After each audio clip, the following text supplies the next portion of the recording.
Hello everyone, welcome to my channel.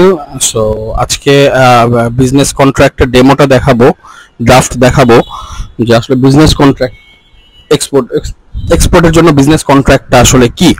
So basically আপনি যখন export শুরু করবেন, কোন একটা কোম্পানির সাথে বিজনেস শুরু করবেন, শুরু করার পূর্বে সবচেয়ে ফার্স্ট কাজ হইতেছে তার সাথে একে তো একটা পার্সোনাল মিটিং হেল্ড করে বা পার্সোনাল মিটিং করে তার সাথে কন্ট্রাক্টে যাওয়া, দেন তার সাথে আলোচনা করে তার সাথে একটা বৃত্তান্ত অফিসিয়াল কন্ট্রাক্টে যাওয়া।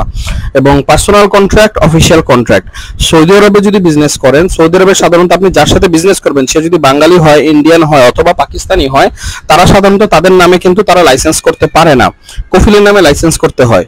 ওই ক্ষেত্রে আপনার সেই ব্যক্তির সাথে বা সেই ব্যক্তির সাথে আপনি একটা ফার্স্টে পার্সোনাল কন্ট্রাক্ট করবেন যে লেনদেন কিভাবে হবে, কত শিপমেন্ট পরে টাকা দিবে, পার্সিয়াল শিপমেন্ট হবে কিনা, বা শিপমেন্টে কত টাকা যাবে, কিভাবে কত টাকার মাল ঢুকবে, কিভাবে পেমেন্ট করবে, তো কিসে পেমেন্ট করবে, এগুলো যেমন তার সাথে একটা পার্সোনাল কন্ট্রাক্ট থাকবে, ঠিক তেমনি আপনার একটা অফিসিয়াল কন্ট্রাক্টে যেতে হবে হলো সেই কোম্পানির সাথে। সাপোজ আপনি একটা যে কোনো সৌদি আরবের যে কোনো কোম্পানির সে মনে করেন সেই লোকের কফিল আছে এই কন্ট্রাক্ট, তো সেই এই একটা কোম্পানি ধরেন জামালা সোলা, একটা সৌদি আরবের তাদের সাধারণত তাদের নামেই কোম্পানি খুলে, তো ধরেন জামালা সোলা ট্রেডিং ইস্ট একটা সৌদি আরবের কোম্পানি, যে কোম্পানির মালিকের আন্ডারে হইতেছে আপনার বায়ার আছে, সে যেহেতু তার নামে যেহেতু করতে পারবে না। সো এই ক্ষেত্রে তো আপনি বায়ারের সাথে, সাপোজ আপনার বায়ারের নাম আব্দুল করিম, আপনি বায়ারের সাথে একটা পার্সোনাল কন্ট্রাক্টে যাবেন, বায়ারের ঠিকানা, বাংলাদেশের ঠিকানা, তার আইডি, তার সমস্ত অ্যাড্রেস, সমস্ত কিছু দিয়ে, এবং তার পরিবারের একজনের সাক্ষীও রাখবেন, আপনার পরিবারের একজনের সাক্ষীও রাখবেন, যাতে জিনিসটা পরবর্তীতে মিস আন্ডারস্ট্যান্ডিং এ না পৌঁছায়। এবং দেন হইতেছে বায়ারের যে কফিল, যে লাইসেন্সে আপনাদের মালটা যাবে, সেটার সাথে আপনার ব্যাংকের মাধ্যমে, তার ব্যাংকের মাধ্যমে একটা অফিসিয়াল কন্ট্রাক্ট হবে। সেই অফিসিয়াল কন্ট্রাক্টটা খুবই ইম্পর্টেন্ট, এবং আপনি কোনো পার্টির মাল দেওয়ার আগে সেই কন্ট্রাক্টটা ব্যাংকে লোড দিতে হবে। ব্যাংকে যখন যাবেন, যারা ইনসেনটিভের বা যারা এক্সপোর্টের কাজ করে তাদের কাছে যখন দিবেন, তারা ব্যাংকে লোড দিলে সেই কন্ট্রাক্টটা সরাসরি বাংলাদেশ ব্যাংকে চলে যাবে। বাংলাদেশ ব্যাংকে গেলে সেটা অ্যাপ্রুভাল হয়ে আপনার কাছে আসবে, ব্যাংকে আসবে, তখন আপনি সেই কন্ট্রাক্টের এগেইনস্টে আপনি ইএক্সপি ফর্ম নিতে পারবেন। ইএক্সপি ফর্ম হচ্ছে এক্সপোর্টের ফর্ম, মানে ইএক্সপি ফর্ম একটা নাম্বার থাকে, ফর্ম থাকে, যেখানে আপনার এক্সপোর্টের ডিটেলস থাকবে, সেই কোম্পানির ডিটেলস থাকবে, আপনার ডিটেলস থাকবে, কত কেজি মাল দিবেন, কত ডলারের এগেইনস্টে মাল দিবেন, এগুলো সব ইনফরমেশন থাকবে। সো সেই কন্ট্রাক্টর পার্সোনাল কন্ট্রাক্টের ডেমোটা দেখাবো না, কারণ ওইটা আমি পার্সোনাল কন্ট্রাক্ট ডেমোটা এই মুহূর্তে হাতে নাই, ব্যাংকে রাখা আছে। এবং অফিসিয়াল কন্ট্রাক্টের একটা আমার ব্যাগে ছিল, মানে এক এক কপি করে রাখা, কয়েক কপি করে রাখা। দুবাইতে একটা কোম্পানির সাথে 2022 সালে আমরা যে মাল করছিলাম তাদের সাথে একটা অফিসিয়াল কন্ট্রাক্টের ডিটটা আমি ইনশাআল্লাহ ডেমোটা দেখাবো। সো ডেমোটা এই বা ড্রাফটটা এই। সো এই দেখেন, যেটা দেখতেছেন এট ফার্স্ট, এটা হইতেছে মনে করেন যে এই যে কোম্পানি, যে ওদের কোম্পানির হেডলাইন যে food staff trading LLC, Dubai হোক সৌদি আরবে আসবে হলো সিআর নাম্বার থাকবে, বা সৌদি আরবে ট্রেডিং ইস্ট পর্যন্ত থাকবে। নিচে হইতেছে কোম্পানির, এটা টোটালি একটা কোম্পানির প্যাডে ফুল যে কন্ট্রাক্টটা ছাপানো হয়েছে। জাস্ট একটা ডেমো দেখাচ্ছি। মনে করেন যে উপরে হইতেছে কোম্পানির নাম জিন ফুড স্টাফ ট্রেডিং এলএলসি, নিচে হচ্ছে আল আউইর কন্ট্রোল ফুডস ভেজিটেবল মার্কেট রাস আল খোবার আল আউইর দুবাই, মনে করেন দুবাইয়ের একটা কোম্পানি। তো কোম্পানির প্যাডে প্রথমত এখানে কোম্পানির সব ইনফরমেশনটা থাকবে। দেন হইতেছে এই যে দেখতেছেন কন্ট্রাক্ট নাম্বার, এই কন্ট্রাক্ট নাম্বারটা হইতেছে যে কন্ট্রাক্ট নাম্বার MK0I। এই কন্ট্রাক্ট নাম্বারটা হইতেছে আপনি আর আপনার পার্টি মিলে ঠিক করবেন যে আপনি কোন কন্ট্রাক্ট নাম্বারটা দিবেন। এই কন্ট্রাক্টের এগেইনস্টে এই ফুল ডিটেইলস এর সার কত থাকবে এই কন্ট্রাক্ট নাম্বারে। আপনি দিতে পারেন দুবাই 1, দুবাই 2 বা যে কোনো একটা কন্ট্রাক্ট নাম্বার দিতে পারেন। এবং আপনার পার্টি ইম্পোর্টার যখন বাংলাদেশে পেমেন্ট করবে, পেমেন্ট করার সময় যে পারপোজ অফ ট্রানজাকশন থাকে না, পারপোজ অফ ট্রানজাকশনে এই জিনিসটা দিয়ে দিতে হবে MK0I। মানে এটা হলো আমার কন্ট্রাক্ট, আপনি যে কন্ট্রাক্ট নাম্বার দিবেন সেটা পারপোজ অফ ট্রানজাকশনে যদি না দেয় বাংলাদেশে, ওই টিটির উপরে আপনি ইনসেনটিভ ক্লেম করতে পারবেন না যতক্ষণ না অ্যামেন্ডমেন্ট হয়ে ওটা কারেকশন হয়ে না আসে। কারণ সুইফটে যখন আপনার পেমেন্টটা আসবে, এটা আপনারই পেমেন্ট বা আপনার কোন কারণে পেমেন্ট, এটা আপনাকে ইনসেনটিভ ক্লেম করার জন্য দেখাইতে হবে। যখন আপনার মনে করেন আপনার কন্ট্রাক্ট নাম্বার, যেমন আমার দেখেন এটা MK0I, তো আমার যখন কোনো টিটি আসে, এই কন্ট্রাক্ট নাম্বারটা যখন পারপোজ অফ ট্রানজাকশনে থাকে, তখন তারা বুঝে আমি যে জিন ফুডের সাথে যে ব্যবসা করতেছি সেই ব্যবসা কেন্দ্রিক আমার এই পেমেন্টটা আসছে। তো তখন আমি সেই ব্যবসার ইনভয়েসের এগেইনস্টে ওই টিটিটা আমি ক্লেম করতে পারি ইনসেন্টিভের জন্য।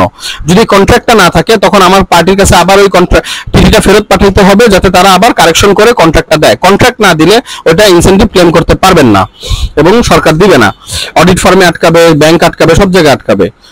So contract number very very very much important. Then ডান দিকে আছে ডেট, আপনার কন্ট্রাক্টের ডেট, এটাও ইএক্সপি তে থাকবে।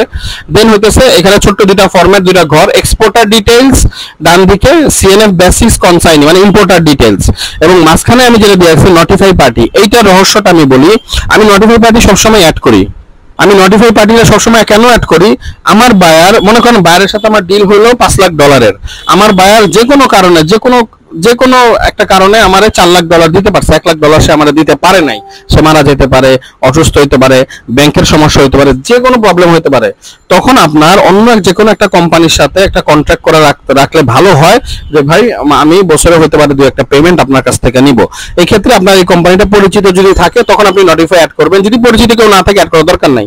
যেমন আমি যে নোটিফাইটা অ্যাড করছি এটা আমার পরিচিত, তার মানে আমার জিন ফুড স্টাফ থেকে যদি আমার কোনো পেমেন্ট কম আসে আমি নোটিফাই পাবো, এরা আমাদের যদি পেমেন্টটা কমপ্লিট করে দেয় তবে আমি সেই ইনভয়েসের এগেইনস্টে বা এই কন্ট্রাক্টের এগেইনস্টে টাকা ইনসেন্টিভ ক্লেম করতে পারবো। যদি আমি নোটিফাই পার্টি অ্যাড না করি তবে আমার ডলার যদি আরেক জায়গা থেকে আসে তবে সেখান থেকে ইনসেন্টিভ ক্লেম করা একটু কঠিন হয়, থার্ড পার্টি হয়। এজন্য নোটিফাইটা অ্যাড করে নিলে ভালো হয়। দেন ফরম্যাটের মধ্যে আসে বেনিফিশিয়ারি ব্যাংক, মানে এই ক্ষেত্রে আপনার কোন ব্যাংক হবে, আপনি কোন ব্যাংকের অ্যাকাউন্ট নাম্বার, আপনার ব্যাংকের ডিটেইলস, সবচেয়ে শিপিং মার্ক, আপনি যে বাস্কেটে মাল পাঠাবেন, যে কার্টনে মাল পাঠাবেন, যা যেই প্যাকিং পদ্ধতিতে মাল পাঠাবেন, ওটা শিপিং মার্কটা কি থাকবে। শিপিং মার্ক খুবই ইম্পর্টেন্ট জিনিস, বাস্কেটে শিপিং মার্কটা দেওয়া থাকবে। দেন হচ্ছে শিপিং স্কেডিউল, মানে আপনি কি বিমানে মাল পাঠাবেন নাকি বাই সি বা সমুদ্র পথে পাঠাবেন সেটা হইতেছে থাকবে। তো আমারটা যেহেতু বাই এয়ার বিমানে যাবে, বা Bangladesh airlines, Dubai, US Bangla, যে কোনো এয়ারলাইন্সে যাবে সেটা বাই এয়ার দেওয়া আছে। ডেস্টিনেশন হচ্ছে Arab Emirates and any airport, Dubai, Sharjah, Abu Dhabi.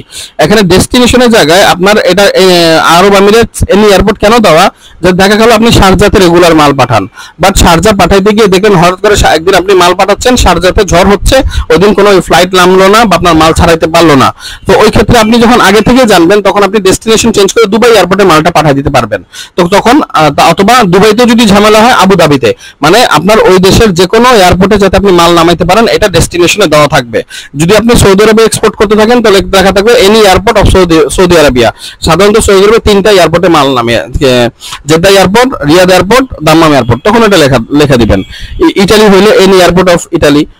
Then product name and price, এখানে হইতেছে ফ্রেশ ভেজিটেবলস, এটা হলো সরকারি প্রাইস। মনে করেন যে গভর্নমেন্ট থেকে আমাদের একটা প্রাইস দেয় যে পার কেজি কত ডলার চার্জ করা হবে সরকার থেকে। ফ্রেশ ভেজিটেবল $2.5, ফ্রুটস $2.60, এটা দুবাইয়ের জন্য। সৌদি আরবের জন্য ভেজিটেবল আর ফ্রুটস মানে $3 করা আছে। বেটেল লিভস পানের মধ্যে ক্ষেত্রে $5.5 বা $5 করা আছে। তো এই হইতেছে। আর মনে করেন যে এই জিনিসটা খুবই ইম্পর্টেন্ট দেওয়া, কারণ কি আপনার তখনকার রেটটা জানতে হবে যে এখন কি রেট চলতেছে, জানতে হবে যে আপনার কি রেট চলতেছে। তারপর হচ্ছে কন্ট্রাক্ট অ্যামাউন্ট। সো এই ক্ষেত্রে আমার $1,00,000 কন্ট্রাক্ট। এই কন্ট্রাক্ট অ্যামাউন্টটা এই জন্য ইম্পর্টেন্ট যে আপনি যখন কন্ট্রাক্ট অ্যামাউন্টটা ব্যাংকে লোড দিবেন, আপনার এই কন্ট্রাক্টের এই ডলার না আসা পর্যন্ত আপনি ওই কন্ট্রাক্টের এগেইনস্টে ইএক্সপি নিতে পারবেন। যখন আপনার $1,00,000 পরিমাণ টিটি এসে পড়বে তখন ওই $1,00,000 উপরে কোনো ইএক্সপি নিতে হইলে বা কোনো ইএক্সপি নিতে হলে তখন ব্যাংকে আপনার একটা অ্যাপ্লিকেশন করে নিতে হবে বা কন্ট্রাক্ট অ্যামাউন্টটা বাড়ায় নিতে হবে। তারপর কন্ট্রাক্ট উইল রিমেইন টিল 23 পর্যন্ত, মানে 1 বছরের জন্য আপনি কন্ট্রাক্ট করতে পারবেন। দেন পার্সিয়াল শিপমেন্ট অ্যালাউড। দেন হইতেছে এই আরো কয়েকটা পয়েন্ট থাকে, জাস্ট এটা হচ্ছে একটা নরমাল বেসিক কন্ট্রাক্ট, যে কন্ট্রাক্টটা আপনি ফলো করতে পারেন। সো এটা হচ্ছে যে এই কন্ট্রাক্টটা ফলো করে আপনার ইম্পোর্ট এবং এক্সপোর্টের ইনফরমেশন দিয়ে, এই যে দেখেন এখানে পার্টি সিগনেচার, আমার সিগনেচার এবং ব্যাংকের ফটোকপি অ্যাটেস্টেড। এই যে টিএফ নাম্বারটা দেখতেছেন এটা হচ্ছে এই টিটির টিএফ নাম্বার, মানে এই টিটিটা ব্যাংক অথরাইজড, মানে এই কন্ট্রাক্টটা যে ব্যাংক অথরাইজড এটা হচ্ছে নাম্বার। সো এটাই ছিল ব্যাংকের কন্ট্রাক্টের অকুপেশনাল কন্ট্রাক্ট। এবং আমি আবারও বলি যে আপনি যখন পার্টির সাথে ব্যক্তি, মানে আপনি যদি সৌদি আরব দুবাইতে যেমন এই কোম্পানির সাথে আমাদের ডিল ধরেন, তো এই কোম্পানির সাথে ডিল হলে কি সুবিধা, মানে কোম্পানির তখন কিন্তু এই কোম্পানির মালিক নিজেই কোম্পানি করতে পারছে, সৌদি আরবের ব্যতিক্রম। তখন সৌদি আরব আপনার ব্যক্তির মাল দিলে ব্যক্তির সাথে ডিল করে নেবেন যে ভাই ঠিক আছে অফিসিয়াল ডিল তো হবে, আপনার সাথে আবার কি ডিল হবে, আপনি কিভাবে কি করবেন। সো এই হচ্ছে একটা ভাবলাম যে কন্ট্রাক্ট, বিজনেস কন্ট্রাক্টের ভিডিওটা দেওয়া জরুরি মনে করছিলাম। Thank you for watching my video.